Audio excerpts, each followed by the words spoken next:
بسم اللہ الرحمن الرحیم۔ اب تک ہم نے سورہ یوسف کی ابتدا سے آیت نمبر 108 تک دیکھا ہے۔ آج صرف دو آیتیں ہیں، 109 110۔ سورہ یوسف قرآن میں 12ویں نمبر کی سورہ ہے، 12ویں اور 13ویں پارے میں۔ اعوذ باللہ من الشیطان الرجیم، بسم اللہ الرحمن الرحیم۔ وما ارسلنا من قبلک الا رجالا نوحی الیہم من اہل القری افلم یسیروا فی الارض فینظروا کیف کان عاقبۃ الذین من قبلہم ولدار الآخرۃ خیر للذین اتقوا افلا تعقلون حتی اذا استیأس الرسل وظنوا انہم قد کذبوا جاءہم نصرنا فنجی من نشاء ولا يرد بأسنا عن القوم المجرمین۔ ان کا ترجمہ: اور ہم نے تم سے پہلے مختلف بستی والوں میں سے جتنے رسول بھیجے سب آدمی ہی تھے، یعنی کوئی اور مخلوق نہیں تھے، وہ انسانوں میں ہی سے انہی کی قوم میں سے اٹھائے گئے تھے۔ ہم ان کی طرف وحی کرتے تھے، کیا یہ لوگ زمین میں چلے پھرے نہیں کہ دیکھتے کہ ان لوگوں کا انجام کیا ہوا جو ان سے پہلے گزرے، اور آخرت کا گھر ان لوگوں کے لیے بہتر ہے جو ڈرتے ہیں۔ کیا تم سمجھتے نہیں؟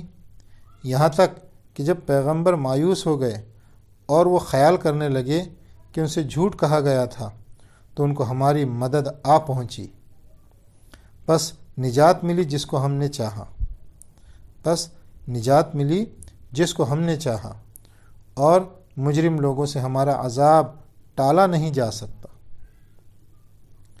اس کی تفسیر: تاریخ بتاتی ہے کہ جو لوگ رسالت اور پیغمبری کو مانتے تھے وہ بھی اس وقت اس کے منکر ہو گئے جب کہ خود ان کی قوم کے اندر سے ایک شخص پیغمبر ہو کر ان کے سامنے کھڑا ہوا۔ اس کی وجہ یہ تھی کہ ماضی کا پیغمبر تاریخی طور پر ثابت شدہ پیغمبر بن چکا ہوتا ہے، ہسٹوریکلی پروفڈ، اسٹیبلشڈ، جبکہ حال کا پیغمبر ایک نزاعی شخصیت ہوتا ہے، یعنی ایسی شخصیت جن پر یہ لوگ شبہ کرتے ہیں، یقین نہیں کرتے۔ تاریخی پیغمبر کو ماننا ہمیشہ انسان کے لیے آسان ترین کام رہا ہے، اور نزاعی پیغمبر کو ماننا ہمیشہ اس کے لیے مشکل ترین کام۔ قوم عاد، سمود اور مدین اور قوم لوط وغیرہ کی تباہ شدہ بستیاں قریش کے آس پاس کے علاقوں میں موجود تھیں۔ وہ اپنے سفروں کے دوران ان کو دیکھتے تھے۔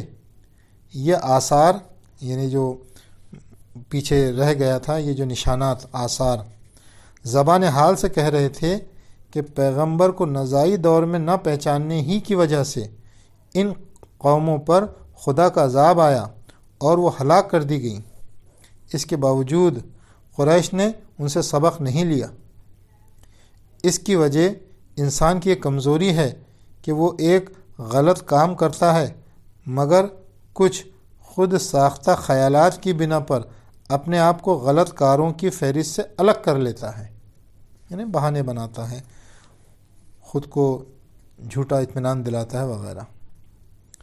سورہ یوسف کی آیت نمبر 110 کی تشریح سورہ بقرہ کی آیت نمبر 214 سے ہو رہی ہے، جس میں ارشاد ہوا ہے: کیا تم خیال کرتے ہو کہ تم جنت میں داخل کر دیے جاؤ گے، حالانکہ تم پر ابھی وہ حالات گزرے ہی نہیں جو تم سے پہلے والوں پر گزرے تھے۔ ان کو سختی اور تکلیف پہنچی اور وہ ہلا مارے گئے،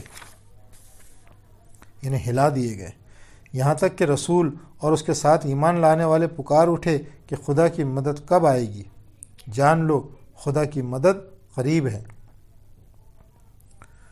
خدا ہمیشہ دائی کی مدد کرتا ہے، مگر یہ مدد مدعو کے خلاف دائی کے حق میں خدا کا فیصلہ ہوتا ہے۔ اسی لیے یہ مدد ہمیشہ اس وقت آتی ہے جب کہ دعوتی جدوجہد اپنی تکمیل کے آخری مرحلے میں پہنچ چکی ہو، خواہ اس تاخیر کی وجہ سے دعوت دینے والوں پر مایوسی کے احساسات طاری ہونے لگیں، اور آخرت کا گھر متقیوں کے لیے زیادہ بہتر ہے۔ اس سے معلوم ہوا کہ دنیا میں اہل ایمان کے ساتھ جو سلوک کیا جاتا ہے وہ آخرت میں ان کے ساتھ کیے جانے والے سلوک کی علامت ہوتا ہے۔ اس سے معلوم ہوتا ہے کہ دنیا میں اہل ایمان کے ساتھ جو سلوک کیا جاتا ہے وہ آخرت میں ان کے ساتھ کیے جانے والے سلوک کی علامت ہوتا ہے۔ دنیا میں خدا حق کے داعیوں کی اس طرح مدد کرتا ہے کہ ان کی بات تمام دوسری باتوں پر بلند و بالا ثابت ہوتی ہے،